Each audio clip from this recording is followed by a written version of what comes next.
Hey y'all, welcome back. Today we're checking out Exploring the Cult and She Sells Sanctuary. New British Canada. Y'all, I'm sleep deprived. Bear with me.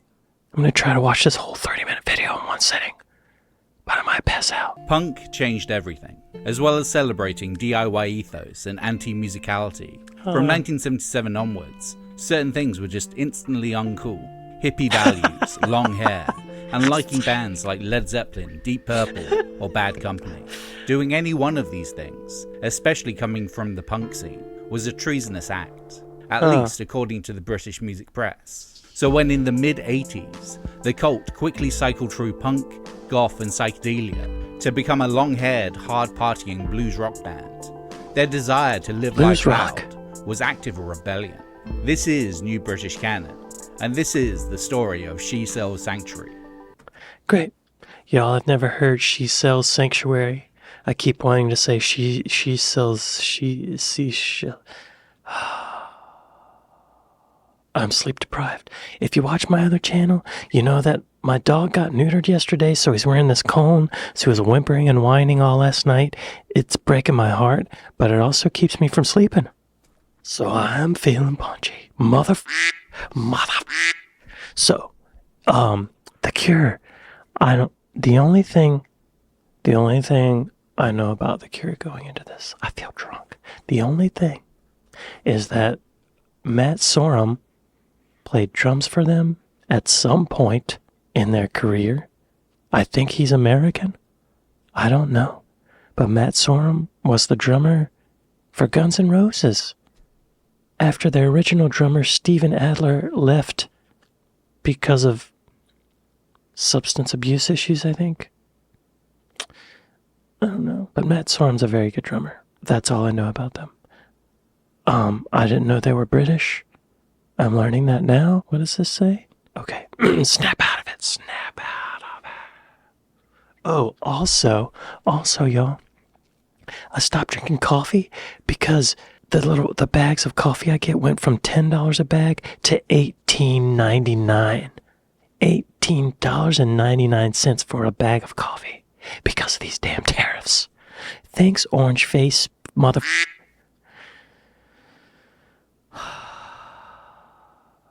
So I'm drinking tea, and there's about half as much caffeine in tea as there is in coffee, so I think I'm also a little bit under-medicated,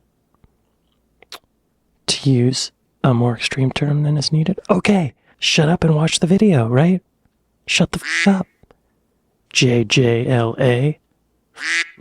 Idiot. The Southern Death Cult, and the Cult. Cult is said 3 times in this title. Okay, stop. Keep going. 1980 to 84. Paul Morley, Gothic Rock, and Dreamtime. Oh, Dreamtime, y'all. I want it. Okay, here we go. Oh, Moya, the Southern Death Cult. Is that okay? I'm having trouble filtering out what I should say, what thoughts I should say, and what thoughts I should keep to myself. So bear with me. It's a 30-minute video. It's 30 minutes long, which means with me blabbing, it's going to be an hour. I don't know. Let's see. Be sure to go to Trash Theory and like and subscribe. They make awesome videos. Awesome videos. Thank you, Trash Theory. Thank you, Trash Theory. Whoever you are, Mr. Theory. Trash. Okay. Press the space bar. Ian Astbury spent his early years in a state of flux. Born in Merseyside, he bounced between living in Canada and Glasgow due to his dad's work as a merchant seaman, accumulating interests in glam rock, the Doors, and First Nations culture along the way.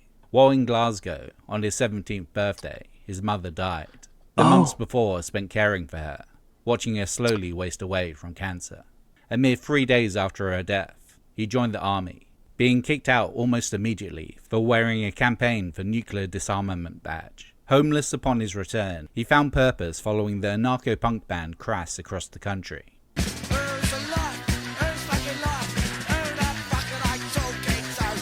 On his travels, he found and then started living in a punk commune in Bradford, where he joined the positive punk group, the Southern Death Cult, in 1981. Almost immediately, the Southern Death Cult were ones to watch, catapulted onto the hype train after some promising shows, supporting London punk foot soldiers, Chelsea, slightly less than a year after their first show, and 2 months before their first single. A mohawked Asprey was on the cover of NME, with feature writer Paul Morley's words buzzing them to be the band Joy Division never became. With that came a nervous self-assurance.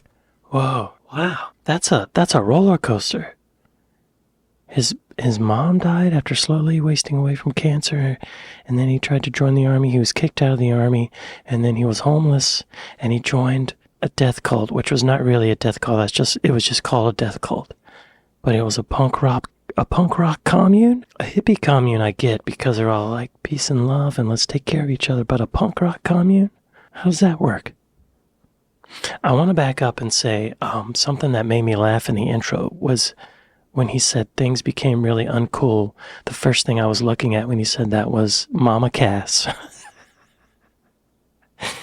Wearing a muumuu. Okay, back to the video. Okay. Oh, and then he's on the cover of Enemy magazine with a mohawk. He had the look. Look at that.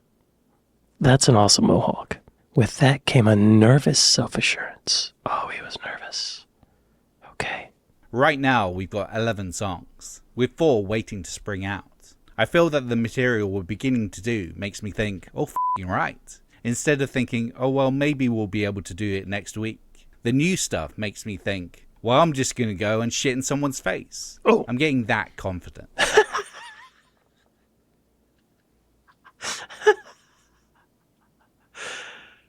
Wow, that's very confident. I've never been so confident that I thought, well, I'm just going to go shit in someone's face.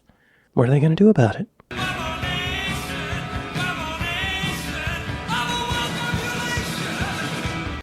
Oh.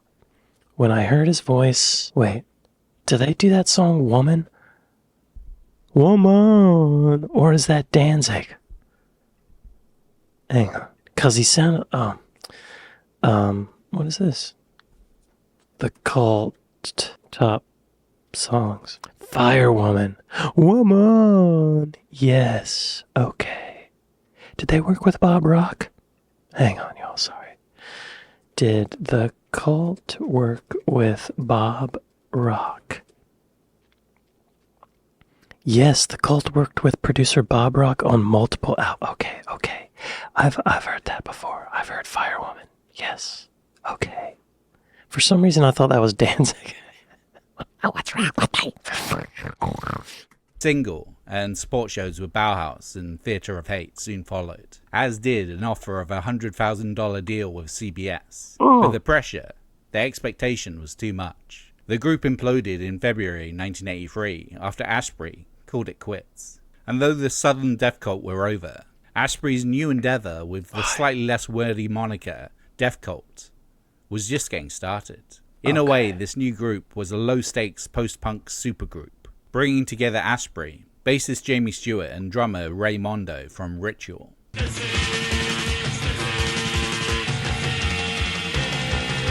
Good drummer. And guitarist Billy Duffy from Theatre of Hate.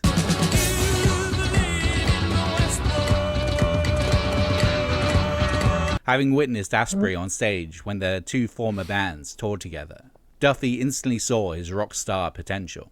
Ian came on with his mohawk and moccasins, his bells and self-made chaps, doing that weird little dance across the stage he used to do. And when he opened his mouth, it was the loudest thing I heard in my life. There's something in the DNA of the legendary performers like Robert Plant and Mick Jagger. They're born, not made. Ian Asprey is one of those. I see the Mick Jagger, I see the Robert Plant and Mick Jagger thing in him. Just in that move he was doing, on the way he danced. I can't put a sentence together, but you know what I'm talking about. I said words, and I said words. The mohawk and moccasin thing, you know what it's reminding me of? Is Adam Ant. He had that thing too. Not the mohawk, but like the Native American stuff. You know what I mean? Is that making sense? Am I making sense? God. Okay, moving on. Though other members, especially drummers, would pass through, Asprey and Duffy would be the creative core of the band moving forward. Stealing most of the previous band's name lent the new group some momentum, staying with the label Beggar's Banquet via the sub-label Situation 2. But creating their own identity would take time. Death Cult's first shows were in Norway, half-consciously replicating Jimmy Page's strategy of rebranding the New Yardbirds into Led Zeppelin and Scandinavia, away from the spotlight of the British press. Though Duffy had been in bands since 1978, including the Nosebleeds with a young Morrissey, he'd always been hired because he looked good. He'd never written songs before, but worked with Asprey on songs he'd salvaged from the dying days of his previous band. Songs like Ghost Dance and God's Zoo were consciously post-punk, with moments of Killing Joke, The Banshees, and Bauhaus.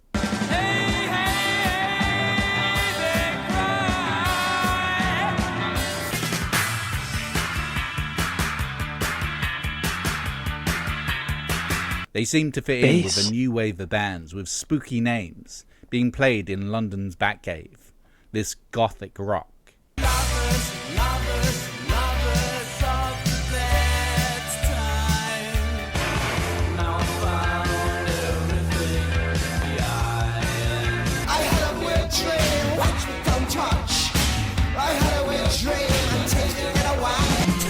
Whoa, that sounded good. Virgin Prunes.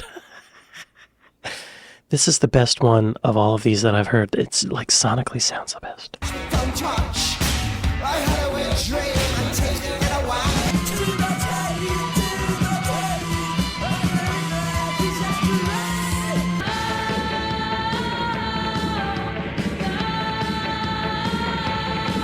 But as they didn't want to be pigeonholed in what could have been a passing trend, they extracted the death from their name and became simply the Cult.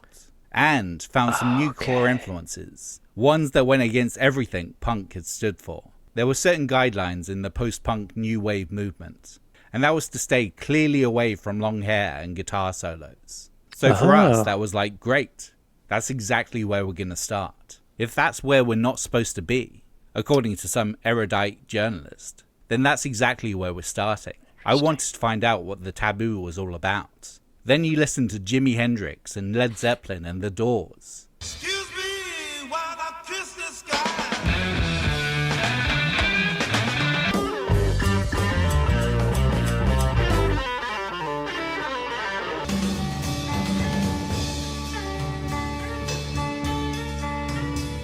And suddenly it's like, what is this? We're not supposed to listen to this? You're kidding me.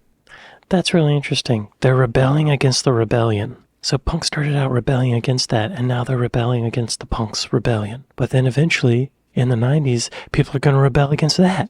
Oh, I've heard every 7 years is when that happens. The trends. I don't know if that's true anymore because of the internet. Something I had a question about from the bit earlier before I interrupted the video was, why did he leave Southern Death Cult? They got a record deal with CBS for an $100,000 advance. Why did he leave? Why did Ian Est...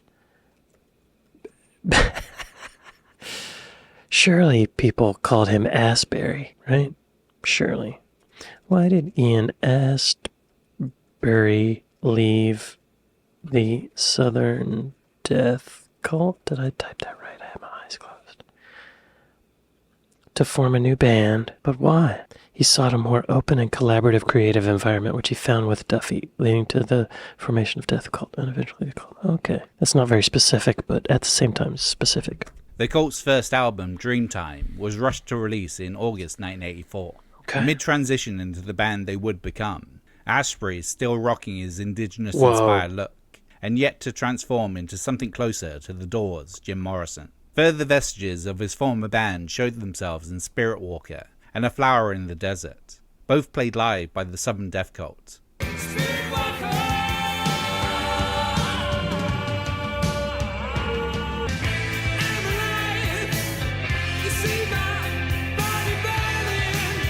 The fear was that they weren't... You know who he sounds like? His singing voice sounds like the guy from the Scorpions. What's that guy's name? Klaus Meine? Down to Corky Park, listening to the winds of change. That's exactly what he sounds like. keeping up with those around them. All of our peer group, and I'm very loosely talking about Killing Joke, Dance Society, Bauhaus, they all seemed to be getting on top of the pops, and we weren't. Do you want to be?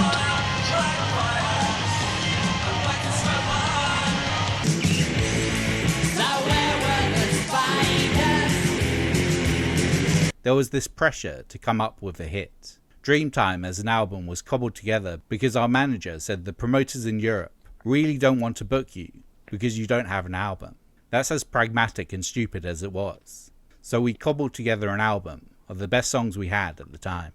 But their moment on the BBC's weekly music show would arrive less than a year later, made possible by the producer of Club Tropicana. Okay. I don't know what that is. Was that George Michael we were just looking at? Is this a Wham music video? Creating She Sells Sanctuary, 1984 to 85. Steve Brown, Led Zeppelin, and Live Aid. She Sells Sanctuary. Okay, we're hearing it for the first time. What's this?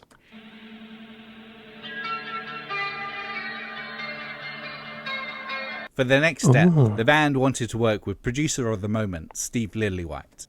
I love Steve Lillywhite. I got to meet him once in the kitchen of a recording studio. Barely got to talk to him at all, but he was very kind. Lovely man. Known for his big drum sound with the likes of XTC, the Psychedelic Furs, and Big Country.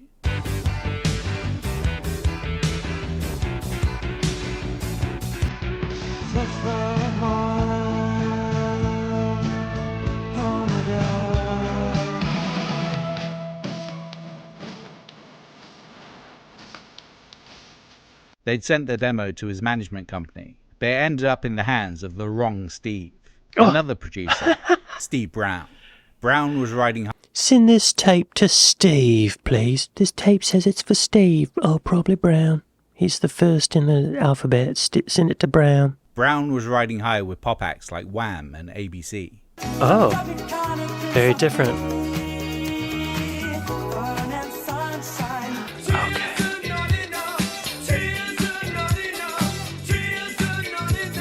But was desperate to relive his early rock and roll glories, engineering for Wizard, Thin Lizzy and the Boomtown Rats. Previewing the tape, Brown discovered a promising jam, with a riff that reminded him of Neil Young's Old Man, unceremoniously placed midway through side 2.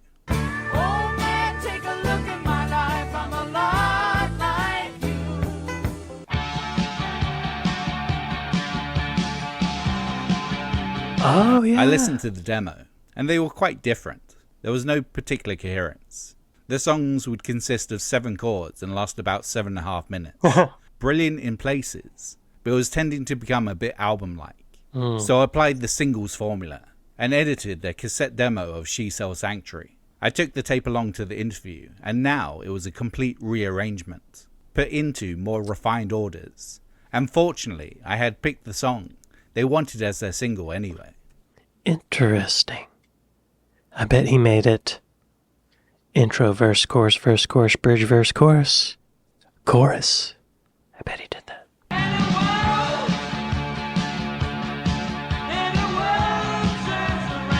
She Sells Sanctuary was an assortment of disparate ideas forced into a whole. Its bass line taken from the earlier cult song, Spirit Walker.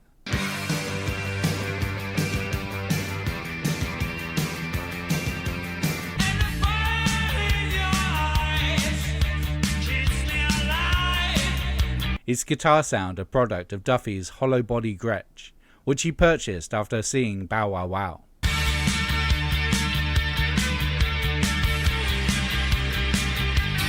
With its drums being a danceable midpoint between the Banshees and John Bonham.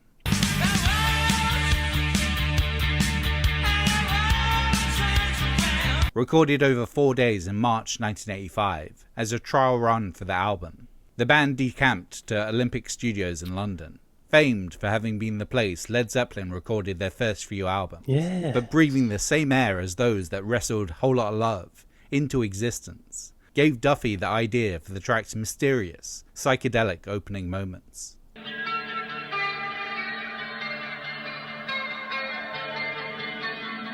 I was in there during She Sells Sanctuary, and I found a violin bow, and I started to play the guitar with the bow, like Jimmy Page. I did it to amuse Asprey, who was in the control room, And in order to make it sound weirder, I just hit every pedal I had on the pedal board. Then once I stopped banging the strings and doing all that, I played the middle section of the song, which was kinda a pick thing with all the boss pedals on. Wow.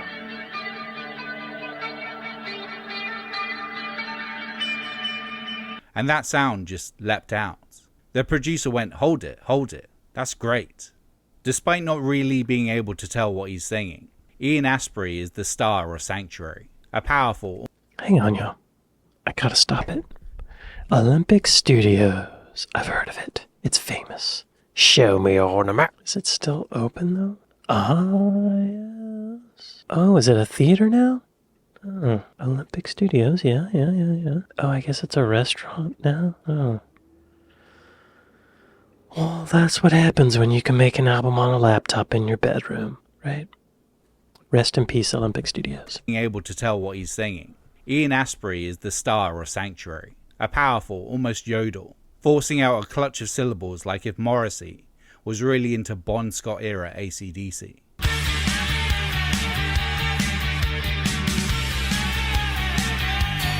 In theory, the song is about the healing energy and spiritual protection one can find in a woman's arms.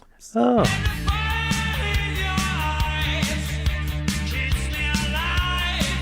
All through the cult's oeuvre, Astbury would rhapsodize about these enigmatic, almost mythical matriarchal figures. The soul shaker of Love Removal Machine.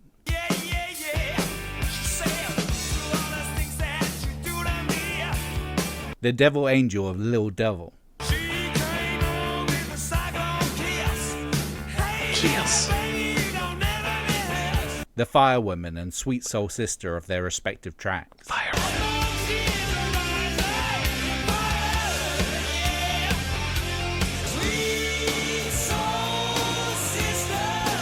Oh, I've heard that one too. Wait, did the band Train do a cover of that? Or did they just use those same lyrics? I don't know. They got a theme going though. They're singing about women. But the eponymous she of Sanctuary was the starting point.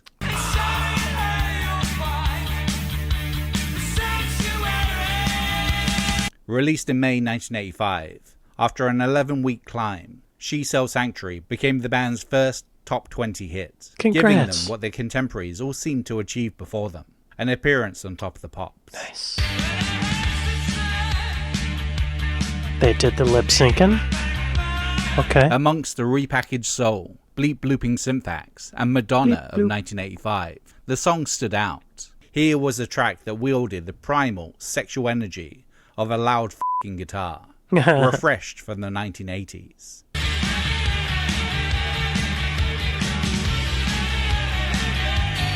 It was hard rock, but it was also an instant indie disco and goth club staple.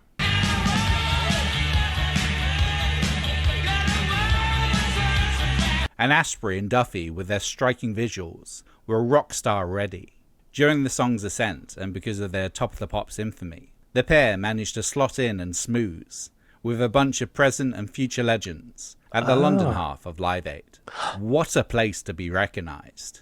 We eventually got to go backstage, and we met people like Bono and Roger Daltrey and Freddie Mercury. There were so many people that knew who I was, because this song was in the charts. So here we are in a room with people like Bowie, people I'd loved and admired, and they knew who we were.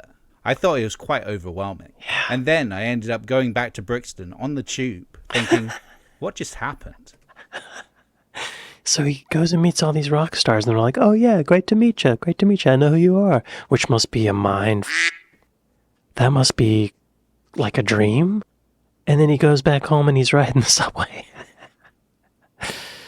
Back to being poor. That's funny. Rockstar. But that is not to say that everyone was happy with the band's newfound success. Many that had been fans of the Southern death cult hated this new direction, seeing it as a betrayal of their punk roots. Led Zeppelin, The Doors, AC/DC, to them this was everything Sid Vicious had died to save them from. I remember going out when She Sells Sanctuary got in the charts, and some kid came up and punched me right in the face at a concert. Whoa. There was so much hatred in his eyes, and all that was because we came from the streets in Brixton. We came from punk rock, and I think this guy saw us as breaking the code, by not pretending we couldn't play our instruments, or for having success. Wow. Wow. Where's Brixton exactly? It's on the south side. Oh, there. Let's look at these photos. Oh, that's a beautiful photo. Okay. Okay. Okay. Yep. Yep. Okay. Quick facts. Brixton is a lively multicultural area with down-to-earth vibe. Brixton Market offers street food and vintage finds, plus clothes and produce that reflect the area's Caribbean roots. Caribbean roots. Casual eateries serving global fare-lined pedestrian-friendly Brixton Village late night. Revelers hit celebrated bars for live music venues. Okay. That sounds like a good place to be from. Brixton.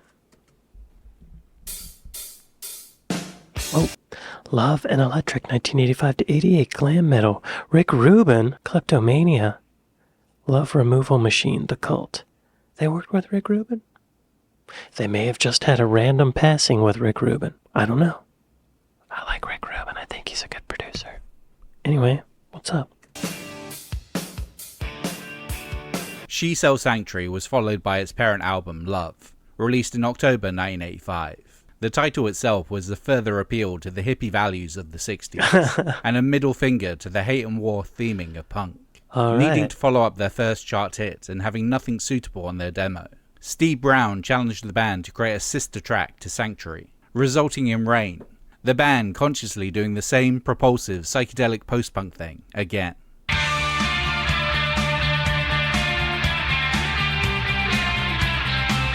As calculated as that may have been, it worked. Rain peaked at number 17 on the UK singles chart.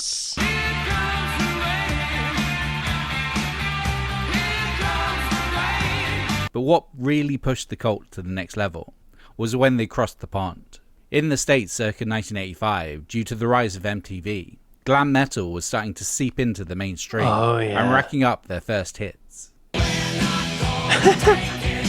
No!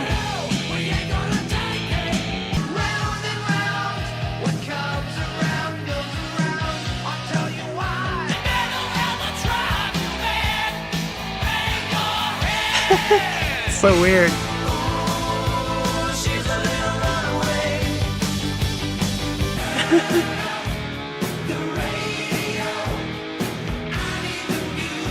But overall, it was a country more devoted to and appreciative of hard rock than Britain was. We went to America to tour Love, and suddenly we're exposed to a broader range of music. The stuff we listened to at home, Free, Bad Company, Led Zeppelin, was actually on the radio. And the people we encountered in America really embraced us. In Britain, we felt very much under the jackboot of journalists who'd never gotten over punk rock. That's very interesting. Glam rock was huge. I remember at the time I didn't get it. I was a little kid and it scared me. I just didn't get it. It was weird. It was weird. If you step out and look at it, it's weird. But I guess the Americans didn't know the cult as a punk rock band, so they didn't know the betrayal that the band had committed. They just see him as this new glam rock band. But they actually, I would say, I like how the cult does glam rock compared to those American bands we just saw. There's more, it's a little more grounded or something like that, you know? Some of the American glam rock bands were kind of like tongue-in-cheek comedy bands like Twisted Sister and what's the other one? Quiet Riot? Rat? Another band they heard while touring North America that would have a significant impact on their sound was Beastie Boys, and did a tape with some of their pre-licensed ill tracks on it in late 1985. Asprey noted the stark Spartan application of AC/DC and Zeppelin in tandem with their freeway rap attack.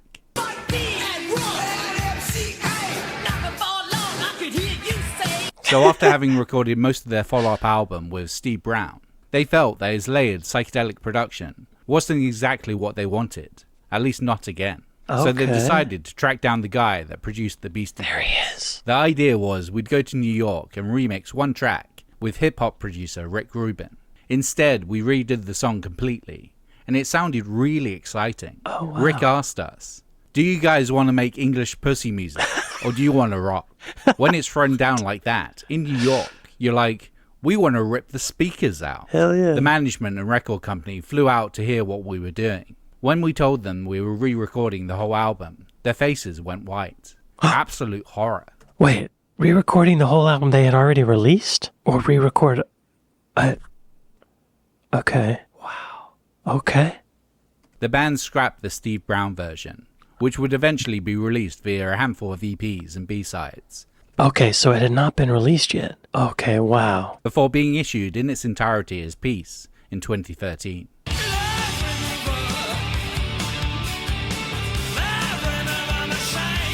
Starting from scratch at New York's legendary Electric Lady Studios with Rubin at the helm, Electric was released in April 1987. Straight ahead, back to basics rock music. Loud guitars with a focus on groove rather than speed.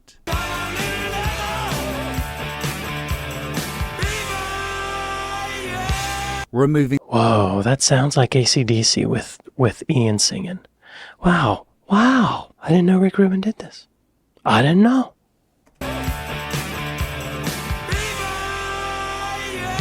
Removing the spandex and hairspray from contemporary pop metal. First single, Love Removal Machine, kicks out against the deadening aspects of modern life, materialism and personal prostitution.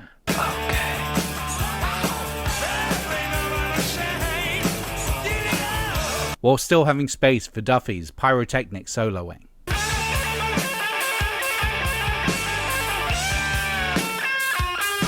Interesting. Their image is very different now. Yeah, before this they were glammy, but now they've got this goth thing going. All black, pale skin. Duffy's hair. He grew his hair out. That old school Gretsch guitar is gone, and he is rocking out with a Les Paul. Asprey was able to express himself in terms beyond the Jack Daniels and large-breasted women obsessions of glam metal. Nice. Around this time, Britain's premier hard rock and metal magazine, Kerrang, saw them as the most promising British rock act since Def Leppard. Wow. Love had often crept over the line between influence and theft. For example, the descending chords of Phoenix, recalling Dazed and Confused. Which they stole from a guy named Jake Holmes.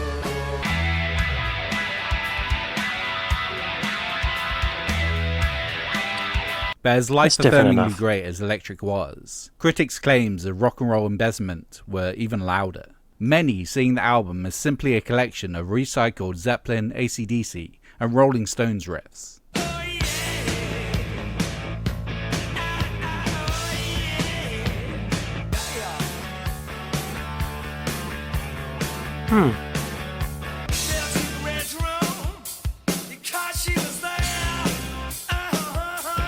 But then, what is more proof of the Zeppelin influence than stealing other people's work for your own purposes? Oh, burn. Great point. Oh, God. That's funny. I will say, too, I'm hearing a lot of the same chord progression style. Like, da na na na na na na. Na na na na na na. You know, like it's one chord and then a down and then up and then back to that one chord. You know what I mean? I don't think I'm explaining myself right, but I see what they're saying. I'm being abused. I'd be better off dead. I've been dazed and confused for so long. It's not true. The album's shockingly meh cover of Steppenwolf's Born to Be Wild further worsened the British press opinion of the cult.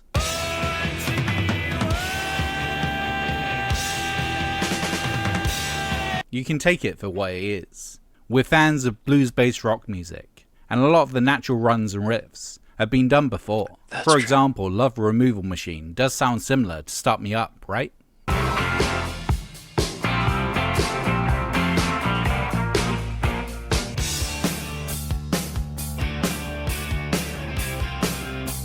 Yeah, you can't copyright a guitar riff, though. It's fine. But we didn't listen to Start Me Up and say, yeah, that's what we want. Besides, as soon as the song kicks in, it doesn't sound anything like it at all.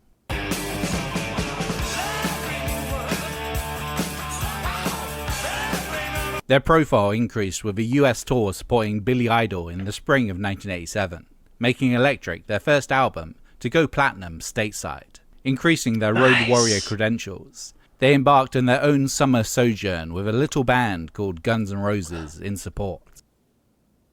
This is where Matt Sorum comes in. Interesting. So I guess Matt Sorum was playing with the Cult and then he went to Guns N' Roses? I think that's what happened.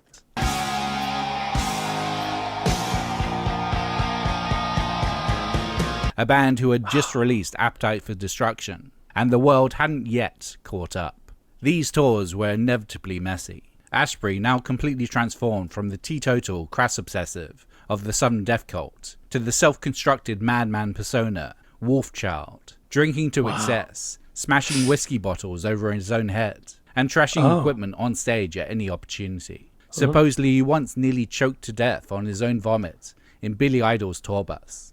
The pressure again was getting to him, and his bandmates weren't sure what to do. I'd sit in the gym the next morning talking to Billy about what Ian had been doing the night before, whether it was walking naked across his balcony railings at 2 o'clock in the morning, or getting drunk and trashing some club.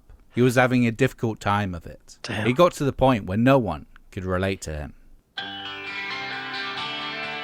That sucks. He's being a rock star though, right? Back then, especially. He probably felt like that's what you do as a rock star. In 1987, on tour with Guns N' Roses, right? Sonic Temple and Aftermath. 1989, Bob Rock, grunge and British rock and roll. Firewoman, the Cult. Okay, Firewoman.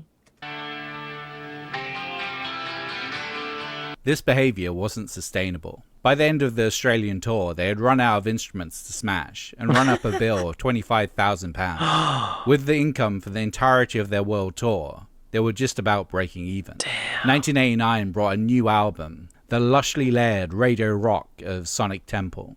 Their US commercial peak, produced by Bob Rock, of Slippery When Wet and Permanent Vacation fame.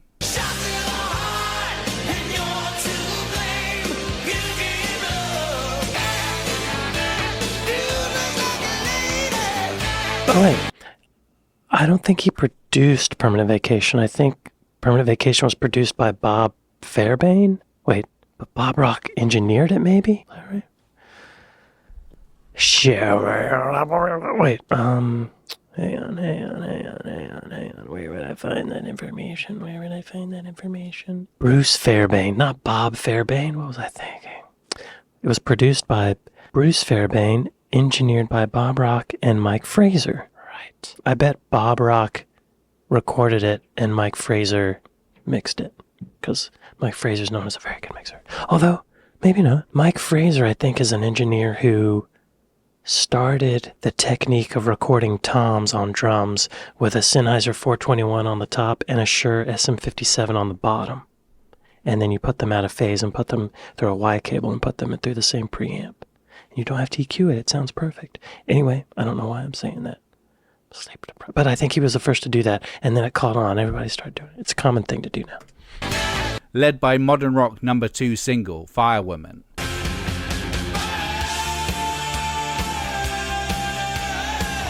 And aided by a tour supporting not yet multi-million sellers, Metallica, Sonic Temple was their only album to hit the Billboard Top 10. Despite the success, Asprey further plunged into oblivion. Days before the album's release, his dad had revealed a terminal cancer diagnosis. The same day, the band performed Firewoman at the 1989 MTV Video Music Awards. The shock causing Asprey to sleepwalk through in a dazed stupor. Can't sleep, can't do anything right, little honey, since I said my Later being reprimanded. I don't know. It seems good, right?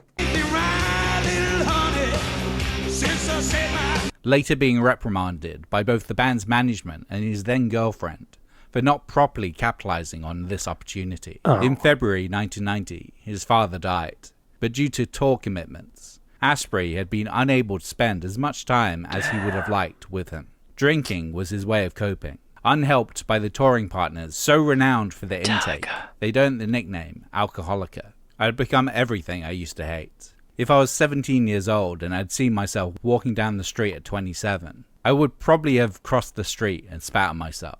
I was physically addicted to alcohol. I was doing blow. You know, I was basically trying to kill myself, slashing myself up with a knife. But it was just my way of saying help. And there was nobody around to help me. There was nobody around who cared enough to help pull me out of it. Lars Ulrich didn't sit you down and have a talking to you? Lars, help your buddy. He's probably dealing with this stuff. James, help him out. Sobriety eventually arrived. But by this point, mainstay bassist Jamie Stewart had left. Asprey and Duffy were no longer on speaking terms. And most career-ruining of all, they had released their new 6th album, Ceremony, the same day as Nirvana's Nevermind.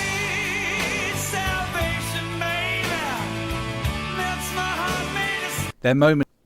I really don't think it mattered that it was the same day. It could have been the day after or the week after, or the week before. But yeah, Nevermind ended a lot of careers.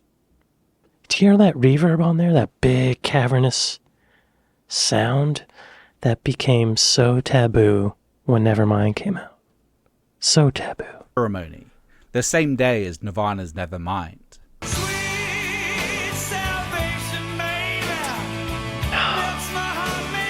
Their moment in the spotlight was over. Monster ballads and blues rock were no longer cool. That was unless it was played by Seattleites, clad in flannel. Right. However, there is a school of thought that believes the cult was pivotal to the development of grunge. It's so funny to see an image of Eddie Vedder wearing shorts and a flannel looking like a homeless guy, and then you see Ian Astbury wearing a headband and a vest and this flowery pirate shirt. People wanted authenticity, and I think they thought they were getting that with grunge, right? The theatrics got old. Isn't that interesting? Oh, the cult was pivotal to the development of grunge. Kerrang has gone against the mostly accepted theory and said it was the lean, mean Capital Rock of Love Removal Machine and not Smells Like Teen Spirit that killed the excesses of hair metal.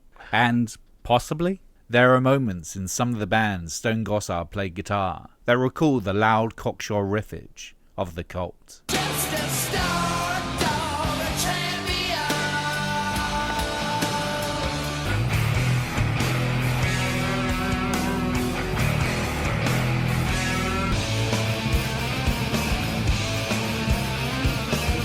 I hear it.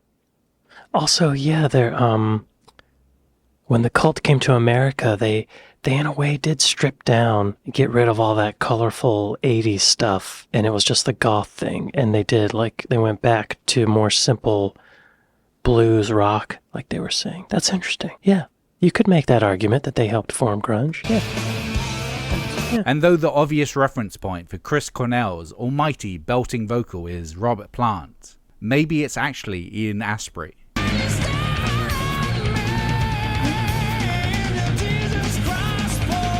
Billy Duffy has his own theories. I wouldn't say we invented grunge, but there are a couple of facts that can't be disputed. The first track on our album, Love, is called Nirvana.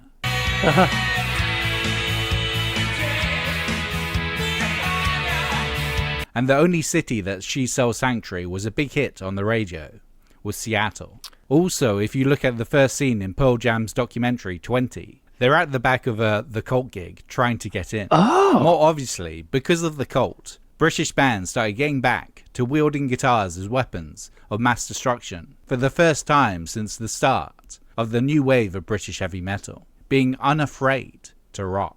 Baby, you're mine. I'm the groover. Rock into my heart. You rock your soul amazing, baby. Oh, it's 7 o'clock. Time. The choir boys. Baby, please don't go. Is there some more it used to be? That's when love walked in through my door. Later on, it seems unlikely that British groups like the Wild Hearts, Manic Street Preachers, Reef, Muse, and even The Darkness would rock so unashamedly without the cult paving the way. I wanna go where the people go, yeah.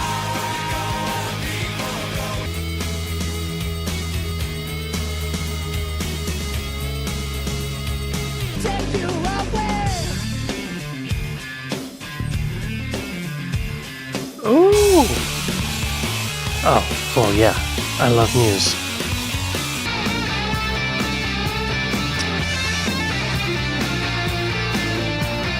We heralded a change that culminated with everyone buying Appetite for Destruction, and we were treated badly for standing up and saying there's nothing wrong with organic rock music.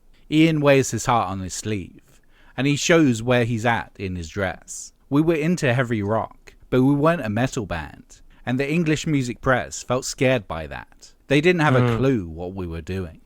The cult broke up in 1985 after Duffy left, but they have since returned and have released music on par with the 80s peak.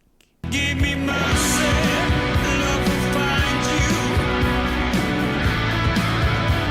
you. In 2023, they even did a run of shows as Death Cult, playing some stuff from their post-punk and psychedelic phases for the first time in years, in celebration of 40 years of Asprey and Duffy first getting together. And that's the great thing about the Cult. They expertly straddled the line. Punks, goths, indie kids and rockers all having their moment with the band. She Sells Sanctuary, a unifying dance floor anthem, and they achieved this by breaking the rules, the same as any revolutionary group. They played what they wanted to play, with all the baby baby babies, long hair and Stones riffs they wanted. As important as punk was, the restrictions were never the point. It was all about the attitude, about having the confidence to do what you want, whether that's creating a psychedelic rock dance anthem or collaborating with hip-hop producers to bring back British rock music. The Cult went their own way. They rocked like no one else was watching. Wow. Yeah, you know what else is crazy is that they started in the punk scene, literally at a punk commune, and they bridged all the way through the 80s, the glam rock, into grunge. Maybe there's some other bands that did that, but I'm not sure. That's fascinating. That's interesting. Wow. I didn't know they were so influential. Amazing. Amazing. I feel like I'm awake now, like I'm back to my old self. Well, y'all, I'd like to thank my patrons. I'd like to thank my Buy Me a Coffee people. Thank y'all for watching this with me, and I'll see you next time. Later.